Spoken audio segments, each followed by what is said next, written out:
you were able to finally announce the men's coaches for 2017, which is, of course, Anthony Stewart and Nathan Brereton being reappointed. Must be exciting. Well, that is really a terrific announcement. It has taken a little longer than perhaps some people thought it might, but ultimately it comes down to making sure that Anthony Stewart, who is just a great asset for this club, is able to do both the role that we've got him in as business and community development manager and also coach, and to make that role work for him so it wasn't too onerous to do both. It's meant we've asked Nate Brereton to really step up and effectively fill a co-coaching role.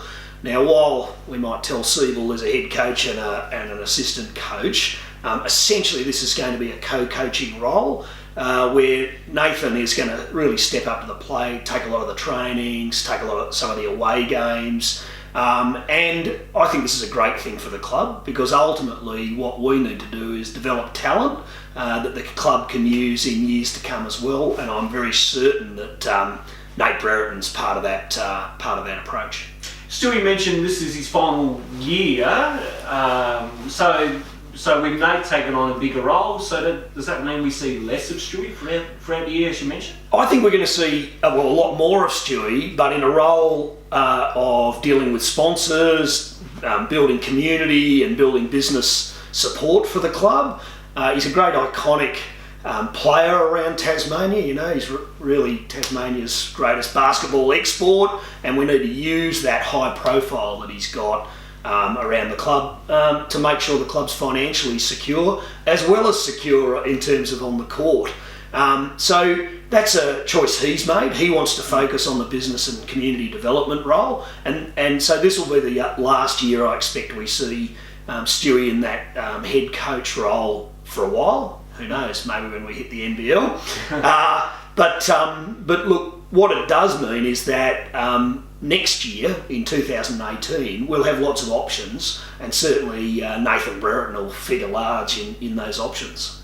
I believe he also mentioned, I'm just kind of going off by the Mercury report, that Mark Radford and Mark Nash would be in the mix. Would you say 10, 11 months down the track you'd be open to discussions with those guys if they thought that the Chargers would be a good place to be? Look, ultimately, those guys, the two Marks, are great coaches, great Tasmanian basketball identities as well.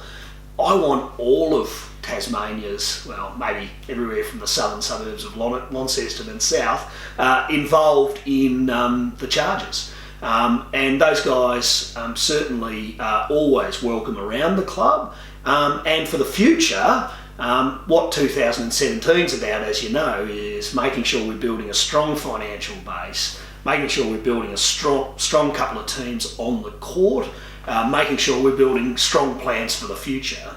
And what I have said to the media already is that, you know, we won't get everything right in 2017. There'll be some learning, and we won't get everything we want. You know, there's a lot of stuff I'd like to be spending money on at the moment, but we've got to make some choices because we need to make sure that we've got money in the bank at the end of the year as well. So 2017 is going to be a year of great change and heading off in a new direction, but we won't get everything we want. We won't be in the NBL in 2017, but we're certainly going to put the stakes in the ground that build the scaffolding, you know, for future success, and that's really what 2017 is all about. How close are we on player announcement or player signings? So we have confirmed that Mathang Muo, a Sudanese born but Australian player, will be coming to join the men's team. The coaches will be making player announcements in the next week for both the men's and the women's. I'm trying to stay out of the basketball department, as you know, but I'm very confident on the advice of both coaches, men's and women's, that we're going to have really competitive teams on the court in 2017, that both of them are potential finals teams. And once you're in the finals, anything can happen. And we know that, you know, Hobart and Tasmanians will show up when we put great teams on the court, and that's what we're determined to do. Before I plug before we give a really good big talk about our first home game and obviously ticket sales. Sure. Sponsorship, that seems to be tracking well. Are you happy with trying to pull sponsors left, right, centre? Yeah, look, I'm really happy with what we've done so far. We've brought on, we've reaffirmed some old sponsors, and of course the guys at the Telstra shops have just been magnificent for this club. We've brought on, obviously, Rest Point and Schweppes, who have been a strong supporter of the club for 10 years, have now massively upped their sponsorship of the club, and that's between the Rest Point and the Schweppes sponsorship, that's allowed us to go back to the Doing Entertainment Centre with real financial strength. I think there's probably 3 or 4 more sponsor announcements, in fact 2 that we've signed but haven't announced yet, and I'll make sure you know about them, very significant ones, and then another 3 or 4 that we're still in negotiation with, but I'm expecting that we'll reach a conclusion with those over the coming weeks as well. So by the time we get to late end of January, mid-February, I think we will have our sponsorship list tied down, and what it will mean is that there's probably $100,000 to $120,000 of extra sponsorship money coming into the club over and above 2016, and that obviously is going to help us. It's going to help us keep ticket prices down, so every Tasmanian can afford to come to the basketball, and it's going to help us with some of the financial challenges that the club's had in the past, and making those right. March 25, how excited, we're on the countdown now really, aren't we? How excited are you about March 25? Well, I've been saying to my wife and kids at home that probably the biggest nights of my life, apart from the birth of my 2 children, have been election nights up to date.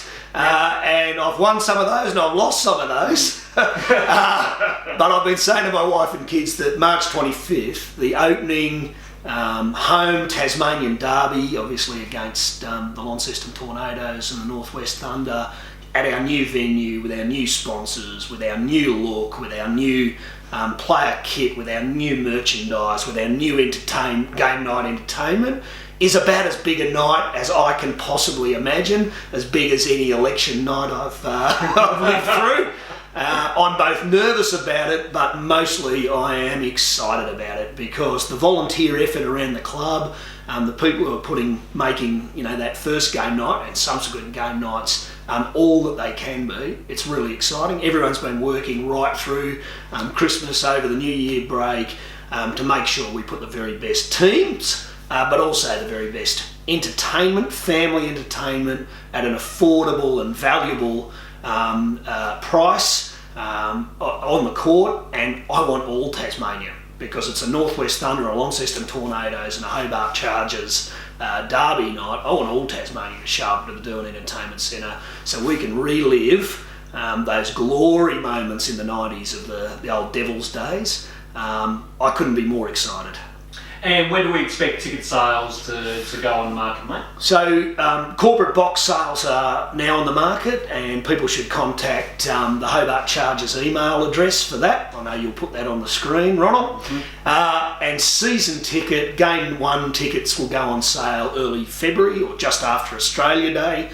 You'll see advertising, TV and radio for those. You'll obviously see social media advertising for those, and obviously through Chargers TV we'll get as much information out. Now, we promised that that we would keep ticket prices as low as possible, and in fact as low as the lowest ticket prices available at the old venue, and we've done that. People will be able to buy a kid's ticket for $6.50 plus a booking fee, but $6.50 to the club. And that's, great value entertainment. Obviously there's, at the Doing Entertainment Centre, there's going to be more premium tickets available as well at the $25 mark and so on. But that venue's going to be fantastic. Ticket sales, I hope, are strong. My sense of it is people who are real basketball fans should come on board for a season ticket. That means you guarantee your seat for every home game right across the year, in the same seat for the whole year, and that'll be the first time you've able to do that for top flight basketball in Tasmania for some 20 years. Well, David, we've hit swishes already for the start of 2017, and It's just going to get more and more exciting as we go along. David, thank you for your time, and no doubt we'll catch up with you again soon. Pleasure, and thanks always to Chargers TV for doing a great job of getting the message out there to our fans. Join the Stampede 2017.